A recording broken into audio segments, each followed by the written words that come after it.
નમસ્કાર વિદ્યાર્થી મિત્રો, ફરી આપનું સ્વાગત છે શ્રી જ્ઞાનગુરુ વિદ્યાપીઠના ઓનલાઈન ક્લાસરૂમમાં. ગયા લેક્ચરમાં આપણે સાદા કાળનો અભ્યાસ કર્યો હતો, પરંતુ આજના લેક્ચરમાં આપણે ચાલુ કાળ, જેને ઇંગ્લિશમાં કહેવાય છે કન્ટિન્યુઅસ ટેન્સ, એનો અભ્યાસ કરવાનો છે. ચાલુ કાળમાં પણ મુખ્યત્વે 3 પ્રકારો પડે છે: ચાલુ વર્તમાન કાળ, ચાલુ ભૂતકાળ અને ચાલુ ભવિષ્યકાળ. તો ચાલો આજે આપણે આ ત્રણેય કાળના કીવર્ડ્સ, એમની વાક્ય રચનાઓ અને એના વાક્યોનો અભ્યાસ કરીએ. હવે સૌથી પહેલા આપણે શરૂઆત કરીએ ચાલુ વર્તમાન કાળથી. સૌથી પહેલા ચાલુ વર્તમાન કાળને ઇંગ્લિશમાં કહેવાય છે કન્ટિન્યુઅસ પ્રેઝન્ટ ટેન્સ, એટલે કે ચાલુ વર્તમાન કાળ. ચાલુ વર્તમાન કાળનો ઉપયોગ આપણે સૌથી પહેલા સમજવો જોશે કે ચાલુ વર્તમાન કાળ એટલે શું. તો કે ચાલુ વર્તમાન કાળનો ઉપયોગ હાલમાં બની રહેલી ક્રિયા અથવા ઘટનાને દર્શાવવા માટે થાય છે. એટલે કે કોઈ ક્રિયા હાલમાં બની રહી છે, કોઈ ક્રિયા અત્યારના ઘટી રહી છે, ત્યારે એ ઘટનાને અથવા તો ક્રિયાને દર્શાવવા માટે ચાલુ વર્તમાન કાળનો ઉપયોગ કરાય છે. જેમ કે અત્યારના તમે યુટ્યુબમાં આ વિડીયો જોઈ રહ્યા છો, જેમ કે અત્યારના હું તમને યુટ્યુબના માધ્યમથી ભણાવી રહ્યો છું, અત્યારના તમે ક્રિકેટ રમી રહ્યા છો, જે ક્રિયા તમે એટ ધીસ મોમેન્ટ આ જ સમયે કરી રહ્યા છો, એવી ક્રિયાઓને દર્શાવવા માટે ચાલુ વર્તમાન કાળનો ઉપયોગ થાય છે. પછી ચાલુ વર્તમાન કાળને સમજવા માટે એના કીવર્ડ્સ આપેલા છે. નાવ એટલે કે અત્યારના સમયે, હાલમાં અત્યારના જે ક્રિયા કરો છો એનું ઇન્ડિકેશન નાવ વર્ડથી થઈ શકાય છે. પછી એટ ધી મોમેન્ટ, મોમેન્ટે, પળમાં, એટલે કે જે ક્રિયા જે તે સમયે બની રહી છે તે સમયે. ધીસ વીક, આ વીકમાં. And the words like look and listen, કે સાંભળ, ઓલો કંઈક કહી રહ્યો છે, જો ઓલો કંઈક કરી રહ્યો છે. તો આવા જ્યારે વર્ડ્સ આવશે ત્યારે સમજવાનું છે કે આ કંઈક ને કંઈક ચાલુ વર્તમાન કાળ સૂચવવામાં આવ્યો છે. હવે આપણે આગળ વધીએ ચાલુ વર્તમાન કાળની વાક્ય રચનાઓ તરફ. હવે ચાલુ વર્તમાન કાળની વાક્ય રચનાઓ આપણે જોઈએ એની પહેલા એક સૌથી વસ્તુ સમજી લેવા જેવી છે કે ચાલુ વર્તમાન કાળ ક્યારે હશે. જ્યારે કોઈ પણ પ્રકારના વાક્યમાં તમને આઈએનજી બતાય છે, કોઈ પણ પ્રકારના વાક્યમાં જ્યારે તમે આઈએનજી જુઓ છો ત્યારે મોટા ભાગના વાક્ય એ ચાલુ કાળના હશે. પછી તે ચાલુ વર્તમાન કાળ પણ હોઈ શકે છે, ચાલુ ભૂતકાળ પણ હોઈ શકે છે અને ચાલુ ભવિષ્યકાળ પણ હોઈ શકે છે, અથવા તો એ ચાલુ પૂર્ણકાળ પણ હોઈ શકે છે. પણ જ્યારે વાક્યમાં તમને આઈએનજી દેખાય છે ત્યારે એ સાદો અથવા તો પૂર્ણકાળ હોવાનો નથી. એટલે આ બાબત ખાસ યાદ રાખવાની છે કે જ્યારે વાક્યમાં તમને આઈએનજી દેખાય છે એટલે એ ચાલુ કાળ અથવા તો ચાલુ પૂર્ણકાળમાંથી જ હશે. હવે આપણે ચાલુ વર્તમાન કાળની હકારની વાક્ય રચના તરફ આગળ વધીએ. સૌથી પહેલા subject plus am is are plus verb ING, વર્બનું આઈએનજીનું રૂપ, જેને ઘણા લોકો V4 પણ કહેતા હોય છે. સાથે સાથે ઓબ્જેક્ટ પ્લસ અધર વર્ડ્સ. હવે તમને અગાઉના લેક્ચરમાં મેં સબ્જેક્ટ, એમિઝાર, વર્બ, ઓબ્જેક્ટ, અધર વર્ડ્સ બધાની ડેફિનેશન કીધેલી છે કે કોનો મતલબ શું થાય છે. સબ્જેક્ટ એટલે કે કર્તા, વર્બ એટલે ક્રિયાપદ અને ઓબ્જેક્ટ એટલે કર્મ. આ બધી માહિતી તમારી પાસે છે, પણ એ યાદ રાખવાનું છે કે આ કોષ્ટક ખાસ કરીને કે જ્યારે આઈ સાથે એમ નો યુઝ થાય છે, વી સાથે આર નો યુઝ થાય છે, યુ સાથે પણ આર નો યુઝ થાય છે, હી, શી કે ઇટ છે તો એની સાથે ઇઝ નો ઉપયોગ કરવાનો છે, અને ધે છે તો એની સાથે આર નો ઉપયોગ કરવાનો છે. આ કોષ્ટક તમારે ખાસ યાદ રાખવાનું છે. જો કોષ્ટક સાથે ક્યારે ભૂલ કરી, હી શીટ સાથે કોઈ દિવસ આર અથવા તો એમ આવશે નહીં, અને આઈ સાથે હંમેશા એમનો જ યુઝ કરવાનો રહેશે. આ નિયમો ખાસ યાદ રાખવા. જો આમાં કાંઈ ભૂલ કરી તો પાછળની વાક્ય રચનાનો કોઈ મતલબ રહેતો નથી. હવે આપણે જોઈએ આગળની વાક્યો. હવે નકારાત્મક વાક્ય રચના તરફ આગળ વધીએ. તેની વાક્ય રચના સૌથી પહેલા જોઈએ તો subject plus am is are plus not plus verb ING plus object plus other words. બીજા વાક્યની જેમ આમાં ફક્ત નોટનો ઉમેરો થશે. નોટ ઉમેરશો એટલે એ વાક્ય નકાર બની જશે. એના આપણે વાક્યો જોઈએ તો આઈ એમ નોટ પ્લેઇંગ ક્રિકેટ, હું અત્યારના ક્રિકેટ રમી રહ્યો નથી. હું અત્યારના કોઈ પણ રીતે ક્રિકેટ રમી રહ્યો નથી રમ્યો, કેમ કે હું તમને ભણાવી રહ્યો છું. તો હું અત્યારના ક્રિકેટ રમી રહ્યો નથી. He is not playing cricket, ઈ અત્યારના ક્રિકેટ રમી રહ્યો નથી. પપ્પા ખીજાણા છે એટલે વાંચવા બેઠો છે, એટલે ઈ અત્યારના ક્રિકેટ રમી રહ્યો નથી. પછી છે we are not going to school, અમે અત્યારના સ્કૂલે જઈ રહ્યા નથી, કેમ કે અત્યારના સ્કૂલેથી પાછા આવવાનો સમય થઈ ગયો છે, જવાનો સમય થયો નથી, એટલે અમે અત્યારના સ્કૂલેથી ઘરે જઈ રહ્યા છીએ, સ્કૂલે જઈ રહ્યા નથી. પછીનું જોશો કે Sheetal is not practising for the final audition, Sheetal જે છે એ ફાઇનલ ઓડિશન માટે પ્રેક્ટિસ કરી નથી રહી. કાંઈ વાંધો નહીં, નથી જીતું તો કાંઈ વાંધો નહીં, પ્રેક્ટિસ નથી કરી રહી. They are not travelling to London next week, તે લોકો આવતા વીકમાં લંડન ટ્રાવેલ કરી રહ્યા નથી.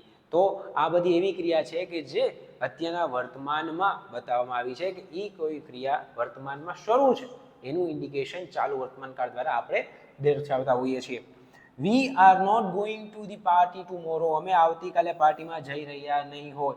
તો ચાલુ વર્તમાન કાળ દ્વારા આપણે ભવિષ્યનું પણ ક્યારેક ક્યારેક સૂચન કરી શકતા હોઈએ છીએ કે we are not going to party tomorrow, કે અમે આવતીકાલે પાર્ટીમાં નહીં જઈ રહ્યા હોય. I am not going to teach you, હું તમને ભણાવવા નહીં જાઉં, હું તમને ભણાવીશ નહીં. તો ચાલુ વર્તમાન કાળ દ્વારા ક્યારેક ક્યારેક ભવિષ્યના સંદર્ભને પણ આપણે સૂચવી શકીએ છીએ. Piyush isn't playing attention to the teacher, Piyush ટીચરની વાતોમાં ધ્યાન આપી રહ્યો નથી, અલગ અલગ વાતોમાં ઉલઝાઈ ગયો છે. તો શિક્ષક શું બોલે છે એમાં એનું ધ્યાન નથી. પછી છે કે we are an driving to the metro station, અમે મેટ્રો સ્ટેશન સુધી ડ્રાઇવિંગ કરીને જવાના નથી. તો આ બધા જે કાળ છે, આરન છે, ઇઝન્ટ છે, એ ઇઝ નોટના ટૂંકા રૂપ છે. ઇઝ નોટ છે અને આર નોટ છે, તો એ બંનેના આ ટૂંકા રૂપો છે કે ઇઝ નોટનું થશે ઇઝન્ટ, આર નોટનું થશે આરન્ટ. હવે પછી આપણે આગળ વધીએ પ્રશ્નાર્થ વાક્ય રચના તરફ. જેવી રીતના પ્રશ્નાર્થનો નિયમ છે કે જે સહાયકારક ક્રિયાપદો હશે એ પ્રશ્નાર્થ વાક્ય રચનામાં આગળ આવી જશે. એટલે એમિઝાર અહીંયા આગળ આવી જાય છે, સબ્જેક્ટ એની જગ્યાએ પાછળ આવી જાય છે, અને verb ING plus object plus અધર વર્ડ પ્લસ ક્વેશ્ચન માર્ક. કીધેલું એમ કે પ્રશ્નાર્થ વાક્ય રચનામાં ક્યારેય ક્વેશ્ચન માર્ક ભૂલવાનો નથી. હવે આપણે એની વાક્ય રચનાની સાથે સાથે એમના વાક્યો જોતા જોઈએ. તો એમ આઈ પ્લેઇંગ ક્રિકેટ નાઉ, શું હું અત્યારના ક્રિકેટ રમી રહ્યો છું, એવો પ્રશ્ન પૂછે છે. ઇઝ હી પ્લેઇંગ ક્રિકેટ, શું ઈ ક્રિકેટ રમી રહ્યો છે. Is your phone working properly now, અહીંયા ક્વેશ્ચન માર્ક રહી ગયેલું છે. તો એમ કહે છે કે શું તમારો ફોન જે છે અત્યારના પ્રોપરલી વર્ક કરે છે, યોગ્ય રીતે કામ કરે છે. Is he still standing there, શું તે હજી ત્યાં જ ઊભો છે. Are you watching a movie tonight, શું તમે આજે રાતના મૂવી જોવાના છો. Am I looking good today, શું આજે હું સારો દેખાઉં છું. Are you learning grammar rules in English period, શું તમે અંગ્રેજીના પીરિયડમાં ગ્રામરના રૂલ્સ શીખો છો. Is he meeting his boss today for the next plan, શું તે પોતાના બોસને નેક્સ્ટ પ્લાન માટે મળી રહ્યો છે. તો આ બધા વાક્યોની પ્રેક્ટિસ કરતા રહેશો, આ બધા વાક્યોને સમજતા રહેશો, તો તમને કોમન વસ્તુઓ દેખાશે કે એમિઝાર છે તો અહીંયા બધી જ જગ્યાએ તમને એમિઝાર આગળ દેખાય છે વાક્ય રચનાઓ મુજબ. વર્બનું આઈએનજી વાળું ફોર્મ બધી જ જગ્યાએ તમને જોવા મળશે, અને સબ્જેક્ટ જે છે એ એમિઝારની પાછળ જોવા મળશે.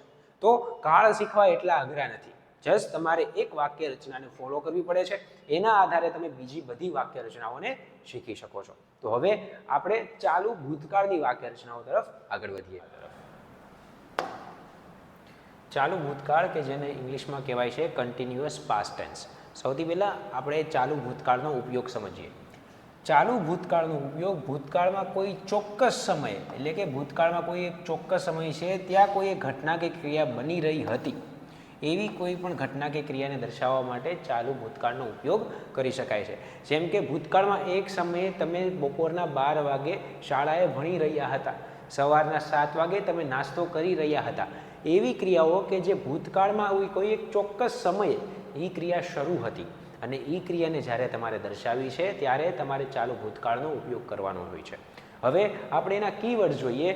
તો એના કીવર્ડ્સમાં while, પછી when, as, yesterday at o'clock am, pm અથવા તો this time, year or last year or week or month. તો આવા જ્યારે તમે વર્ડ્સ જોશો ત્યારે તમે વાક્યની પાછળ જ્યારે આ વર્ડ્સ જોશો ત્યારે તમને સમજાશે કે આ વર્ડ્સનો ઉપયોગ શું છે, અથવા તો આ વર્ડ્સને આપણે કઈ રીતે ઓળખી શકીએ છીએ. હવે આપણે ચાલુ વર્તમાન કાળની હકારની વાક્ય રચના જોઈએ. તો સૌથી પહેલાં આપણે એના ટુ બીના રૂપનો કોષ્ટક યાદ રાખવું પડશે કે આઈ સાથે વોઝનો ઉપયોગ કરવાનો છે, વી સાથે વરનો, યુ સાથે પણ વર, હી શી છે એની સાથે વોઝનો ઉપયોગ કરવાનો છે, અને ધે છે તેની સાથે વરનો ઉપયોગ કરવાનો છે. એટલે ટૂંકમાં કહીએ તો આઈ, હી, શી અને ઇટ સાથે તમારે વોઝનો ઉપયોગ કરવાનો છે, અને વી, યુ અને ધે સાથે વરનો ઉપયોગ કરવાનો છે. હવે આપણે એની વાક્ય રચના તરફ આગળ વધીએ. તો subject plus was word plus verb ING plus object plus other words.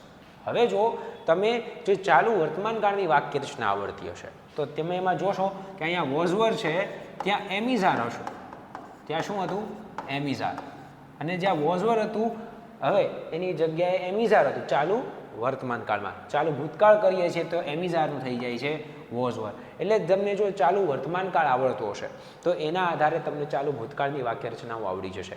એટલે આમાં મુખ્યત્વે તમારે સાદો વર્તમાન કાળ તૈયાર કરશો તો સાદો ભૂતકાળ આવડી જશે, ચાલુ વર્તમાન કાળ તૈયાર કરશો તો ચાલુ ભૂતકાળ આવડી જશે, પછી પૂર્ણ વર્તમાન કાળ તૈયાર કરશો તો પૂર્ણ ભૂતકાળ પણ આવડી જશે. એટલે વર્તમાન અને ભૂતકાળ બંને એકબીજા સાથે સારી રીતે જોડાયેલા છે. હવે જુઓ, જ્યારે હવે આપણે subject plus was verb plus verb ING plus object plus other વર્ડની વાક્ય રચના જોઈ.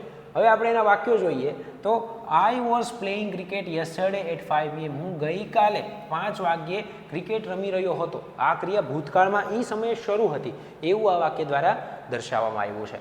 પછી કહે છે હી વોઝ પ્લેઇંગ ક્રિકેટ. તે વ્યક્તિ ક્રિકેટ રમી રહ્યો હતો. પછી they were eating at the restaurant. તે લોકો રેસ્ટોરન્ટે ખાવાનું ખાઈ રહ્યા હતા. પછી the children were shouting when the teacher came in. બાળકો જે છે એ જ્યારે શિક્ષક અંદર આવ્યા ત્યારે રાડો પાડી રહ્યા હતા. પછી એવરીવન વોઝ ક્લેપિંગ. બધા લોકો તાળીઓ પાડી રહ્યા હતા. I was waiting for the cab when I met Raj. હું જ્યારે રાજને મળ્યો ત્યારે હું કેબની રાહ જોઈ રહ્યો હતો. I was studying last night. હું ગઈકાલે રાતના ભણી રહ્યો હતો. You var working yesterday. તમે ગઈકાલે કામ કરી રહ્યા હતા, આજે કામ કરી રહ્યા નથી. આ બધી ક્રિયાઓ એવી છે કે જે ભૂતકાળમાં કોઈ એક ચોક્કસ સમયે શરૂ હતી. એ વર્તમાનમાં શરૂ નથી અથવા તો ભવિષ્યમાં પણ શરૂ નથી રહેવાની, પરંતુ ભૂતકાળમાં કોઈ એક ચોક્કસ સમયે આ ક્રિયાઓ શરૂ હતી એવું આ વાક્યો દ્વારા, આ કાળ દ્વારા દર્શાવવામાં આવે છે. હવે આપણે એને નકાર વાક્ય રચનાઓ તરફ આગળ વધીએ તો નકાર વાક્ય રચનામાં આપણે જોયું એમ કે હંમેશા એક નોટનો ઉમેરો થાય છે. તો subject plus was verb plus not plus verb ING plus object plus other words. હવે જુઓ કે I was not playing cricket. હું ક્રિકેટ રમી રહ્યો નહોતો. પછી he was not playing cricket. એ વ્યક્તિ પણ ક્રિકેટ રમી રહ્યો નહોતો. The dog was not barking at night. કૂતરાઓ જે છે એ રાતના ભસી રહ્યા નહોતા. The students were not studying for the test. Students જે છે એ ટેસ્ટમાં છે વાંચી રહ્યા નહોતા. They were not going to play football. તે લોકો ફૂટબોલ નહોતા રમી રહ્યા. My mother was not baking a cake for me. મારી માતા જે છે એ મારી માટે કેક બેક નહોતા કરી રહ્યા. The birds were not chirping on the tree. વૃક્ષો પક્ષીઓ છે એ વૃક્ષો ઉપર ચીર્પિંગ મીન્સ કે ચકલિયાઓનો કલરવનો અવાજ, તો એ ચીર્પિંગ નહોતા કરી રહ્યા. The kite was not flying in the sky. Kite જે છે આકાશમાં નહોતી ઉડી રહી. કેમ? તો કે ઉડાડતા નહોતું આવડતું. તો આ બધી એવી ક્રિયાઓ છે. હું વારંવાર કહું છું, આ વસ્તુઓ યાદ રાખજો કે કયા કાળનો ઉપયોગ કયો છે. ચાલુ વર્તમાન કાળમાં, ચાલુ ભૂતકાળમાં, ચાલુ ભવિષ્યકાળમાં. અવારનવાર વિદ્યાર્થીઓ ભૂલ કરી બેસતા હોય છે કે આઈએનજી જોવે છે અને ચાલુ કાળ છે એવું નિશ્ચિત કરી લે છે, પણ આગળ જતાં એ કયો ચાલુ કાળ છે અથવા તો ચાલુ પૂર્ણ કાળ છે એ ઓળખી શકતા નથી. એટલે આ બધી જ જો વાક્ય રચનાઓ તમને યાદ હશે તો તમે સારામાં સારી રીતે કોઈ પણ એક કાળને ઓળખી શકશો. પછી એમાં ચેન્જ ધી ટેન્સ આવે, એક્ટિવ પેસિવ આવે કે ડાયરેક્ટ ઇનડાયરેક્ટ આવે, તમે એમાં યોગ્ય પરિવર્તનો કરી શકશો. હવે આપણે આગળ જોઈએ પ્રશ્નાર્થ વાક્ય રચનાઓ. હવે પ્રશ્નાર્થ વાક્ય રચનામાં આપણે અગાઉ જોયું એમ કે જે સહાયકારક ક્રિયાપદો છે એ આગળ આવી જશે. તેની વાક્ય રચનામાં જોઈએ તો વોઝ વર્બ આગળ આવી જાય છે. Was verb plus subject plus verb ING plus object plus other words plus question mark જે વાક્યનું મેઇન છે. પછી જોઈએ આપણે એના વાક્યો તો વોઝ આઈ પ્લેઇંગ ક્રિકેટ. શું હું ક્રિકેટ રમી રહ્યો હતો? Was he playing cricket. શું એ વ્યક્તિ ક્રિકેટ રમી રહ્યો હતો? Were you not sleeping yesterday when I came home. શું હું ગઈકાલે તારા ઘરે આવ્યો હતો ત્યારે તું નહોતો સૂઈ રહ્યો? Were you not feeling good yesterday. શું તમે કાલે સારું ફીલ નહોતા કરી રહ્યા, મજા નહોતી, તબિયત ખરાબ હતી? Was he driving the car. શું તે ગાડી ચલાવી રહ્યો હતો? Were we going out for dinner. શું આપણે બહાર જમવા જઈ રહ્યા હતા? Were they enjoying the weather. શું તે લોકો વાતાવરણનો આનંદ માણી રહ્યા હતા? Was miss Peter teaching the class. શું મિસ પીટર જે છે, મિસ પીટર્સ છે એ ક્લાસને ભણાવી રહ્યા હતા? આ બધા જ વાક્યો જે છે એ ચાલુ વર્તમાન કાળના પ્રશ્નાર્થના ઉદાહરણ છે. પણ તમે એક વસ્તુ નોટિસ કરશો કે આ બધા કાળ છે એમાં મુખ્યત્વે એ વાક્ય રચનાનું મહત્ત્વ છે. જો તમે એક વાક્ય રચનાને પ્રોપરલી સમજી જાઓ છો, એની ફોર્મેશનને સમજી જાઓ છો તો એ કાળ તમારા માટે ખૂબ જ સહેલો બની જાય છે. હવે આપણે આગળ જોઈએ ચાલુ ભવિષ્યકાળ. ચાલુ ભવિષ્યકાળને ઇંગ્લિશમાં કહેવાય છે કન્ટિન્યુઅસ ફ્યુચર ટેન્સ, એટલે કે ચાલુ ભવિષ્યકાળ. એનો આપણે ઉપયોગ જોઈએ તો ચાલુ ભવિષ્યકાળનો ઉપયોગ ભવિષ્યમાં કોઈ ચોક્કસ સમયે કોઈ ક્રિયા કે ઘટના બની રહેલી હશે. અત્યારના ચાલુ ભવિષ્યકાળમાં એ ક્રિયા કોઈ એક ચોક્કસ સમયે બની રહી હશે એવું અનુમાન કરવામાં આવે છે અથવા તો એવું પ્રેડિક્ટ કરવામાં આવે છે કે એક સમયે એ ક્રિયા બની રહી હશે. તો એવી ક્રિયાઓને દર્શાવવા માટે આપણે ચાલુ ભવિષ્યકાળનો ઉપયોગ કરીએ છીએ. હવે જુઓ કે ચાલુ ભવિષ્યકાળના કીવર્ડ્સ કયા છે. બાયની સાથે બાય ટુમોરો જોડી શકાય છે, by next week, by the end of the year etcetera, અને બાય ધીસ ટાઈમની સાથે by this time tomorrow, by this time next week etcetera આવા વર્ડ્સ ઉમેરી શકાય છે. પણ આ કીવર્ડ્સનો ઉપયોગ એટલો જ છે કે જ્યારે તમને કાળમાં કાંઈ સમજ નથી પડતી ત્યારે તમારે કીવર્ડ્સનો સહારો લેવો પડે છે. અધરવાઇઝ જો તમને વાક્ય રચનાઓ એકદમ સમજાય છે તો કીવર્ડ્સ જોયા વગર પણ તમે કાળને બહુ સારી રીતે સમજી શકો છો. ચાલો હવે આપણે કાળની હકાર વાક્ય રચના તરફ આગળ વધીએ. હવે કાળની હકાર વાક્ય રચના આપણે જોઈએ તો સૌથી પહેલાં આપણે એના સહાયકારક ક્રિયાપદનો કોઠો જોઈ લઈએ. તો આઈની સાથે શેલ અને વિલ બંનેનો ઉપયોગ કરી શકાય છે. વી સાથે પણ શેલ અને વિલ બંનેનો ઉપયોગ કરી શકાય છે, પરંતુ યુ, હી, શી, ઇટ અને ધે સાથે હંમેશા વિલનો જ ઉપયોગ કરી શકાય છે. ક્યારે પણ યુ, હી, શી, ઇટ અથવા ધેની સાથે શેલનો ઉપયોગ કરી શકાતો નથી. એ ફક્ત આઈ અને વી સાથે જ શેલનો ઉપયોગ થઈ શકે છે. અને આઈ અને વી સાથે વિલનો ઉપયોગ કરો છો તો પણ વાક્ય ખોટું પડતું નથી. હવે આપણે એની વાક્ય રચના જોઈએ તો subject plus shall will plus be. આ ખાસ યાદ રાખવા જેવી બાબત છે કે જ્યારે ચાલુ ભવિષ્યકાળનો ઉપયોગ કરીએ છીએ ત્યારે શેલ વિલ પછી બીનો ઉપયોગ કરવાનો છે. Subject plus shall will plus be plus verb ING plus object plus other words. મોટાભાગના વિદ્યાર્થીઓ આ બી લખવામાં ભૂલ કરી બેસે છે. જ્યારે પણ ચાલુ ભવિષ્યકાળનું વાક્ય લખે છે તો વર્બ આઈએનજી પણ લખે છે અને શેલ વિલ પણ લખે છે, પણ વાક્યમાં ઉમેરાતું બી હંમેશા ભૂલાઈ જાય છે, કેમ કે ચાલુ ભૂતકાળ અથવા તો ચાલુ ભવિષ્યકાળ, ચાલુ વર્તમાન કાળમાં આ પ્રકારના બીનો ઉપયોગ થતો નથી, પરંતુ જે ચાલુ ભવિષ્યકાળ છે એમાં આ કાળનો ઉપયોગ થાય છે. તો આપણે આગળ જોઈએ. હવે વાક્ય ઉપર જઈએ તો I shall be playing cricket. હું ક્રિકેટ રમી રહ્યો હોઈશ. He will be playing cricket. એ વ્યક્તિ ક્રિકેટ રમી રહ્યો હશે. I will be writing the letter tomorrow. હું આવતીકાલે લેટર લખી રહ્યો હોઈશ.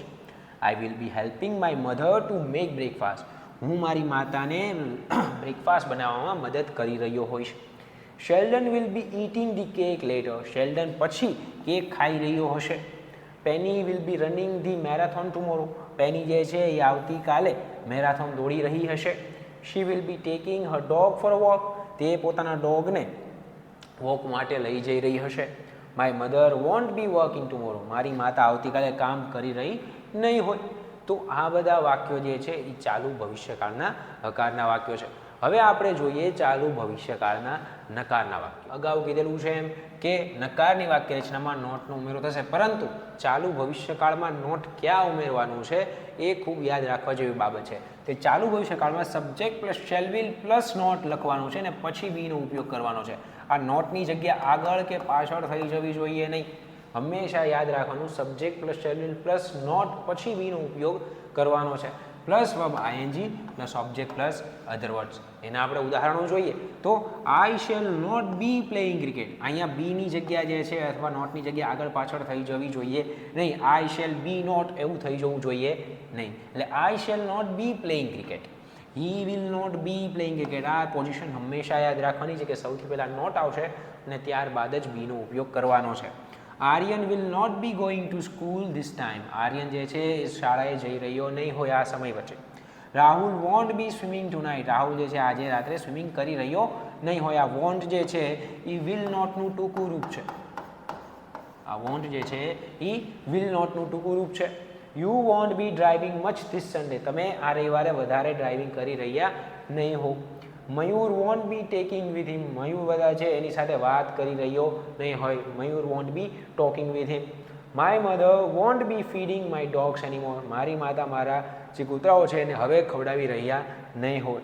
I will not be studying today. હું આજે ભણી રહ્યો નહીં હોઉં. આપણે આગળ વધીએ પ્રશ્નાર્થ વાક્ય રચના તરફ. નિયમ છે એ પ્રમાણે સહાયકારક ક્રિયાપદો આગળ આવી જશે. એટલે શેલ વિલ આગળ આવી જાય છે. Shall will plus subject plus be. અહીંયા પણ બીની પોઝિશન યાદ રાખવાની છે. Plus be plus verb ING plus object plus other words plus question mark યાદ કરીને મૂકવાનો છે. હવે આપણે એના ઉદાહરણો જોઈએ તો shall I be playing cricket. શું હું ક્રિકેટ રમી રહ્યો હોઈશ. Will he be playing cricket. શું તે ક્રિકેટ રમી રહ્યો હશે. Will they be cooking food. શું તેઓ ફૂડ બનાવી રહ્યા હશે. Will Mark be going to the shop. શું માર્ક જે છે શોપે જઈ રહ્યો હશે. Will Pranav be doing laundry tonight. શું આજે પ્રણવ જે છે લોન્ડ્રી કરી રહ્યો હશે. પછી જુઓ, પછી છે will Suzanne be attending the glee club rehearsals the day after tomorrow. પછી will France be cooking pasta for lunch and will we be watching a movie next Monday. તો આ બધા જે વાક્યો છે એ ભવિષ્યમાં શું કોઈ ક્રિયા શરૂ હશે એવા પ્રશ્નો પૂછવા માટે મૂકેલા છે. તો આ દરેક કાળમાં એવા સૂચનો આપણને મળે છે કે કોઈ એક ક્રિયા કોઈ એક ચોક્કસ સમયે શરૂ હશે. એ ક્રિયાઓ કદાચ વર્તમાનમાં પણ હોઈ શકે છે, કદાચ ભૂતકાળમાં પણ હોઈ શકે છે અને કદાચ ભવિષ્યમાં પણ હોઈ શકે છે. હવે તમને આ કાળની કેટલી સમજ પડી છે એની માટેની આપણે એક્સરસાઇઝ જોઈએ, જેના આપેલા અંદરના વાક્યો તમારે ઘરે બેઠા બેઠા બનાવવાના છે. હવે જુઓ, તમને સબ્જેક્ટ, વર્બ અને ઓબ્જેક્ટ આપેલું છે. એના આધારે તમારે ચાલુ વર્તમાનકાળ, ચાલુ ભૂતકાળ અને ચાલુ ભવિષ્યકાળમાં વાક્યો બનાવવાના છે. તમને એનું ઉદાહરણ આપી દઉં છું કે સૌથી પહેલાં આપણે સબ્જેક્ટ તરીકે આપણી પાસે શી છે, તો આપણે સબ્જેક્ટ તરીકે શી લઈએ તો શી ઇઝ. વર્બ તરીકે આપણી પાસે ડ્રાઈવ છે તો ડ્રાઈવનું થઈ જશે driving. She is driving a car. હવે આપણે જ્યારે એને નકાર બનાવીએ છીએ તો she is not driving a car. અને જ્યારે આપણે એનું પ્રશ્નાર્થ બનાવીએ છીએ તો is she driving a car question mark. આવી રીતના આપણે ત્યાં આપેલા આ બધા સબ્જેક્ટ, વર્બ અને ઓબ્જેક્ટનો ઉપયોગ કરી અને તમારે બધા જ વાક્યો બનાવવાના છે. મને આશા છે કે તમને આ વિડીયોમાં ચાલુ કાળ વિશેની સમજણ પડી હશે. અને હવે જો ચાલુ કાળ વિશે સમજણ પડી હોય તો આ વિડીયોને લાઈક કરશો, જો મજા આવી હોય તો ચેનલને સબસ્ક્રાઈબ કરશો અને તમારા સાથી મિત્રોને પણ મોકલશો. ત્યાં સુધી જય ભારત, જય હિન્દ.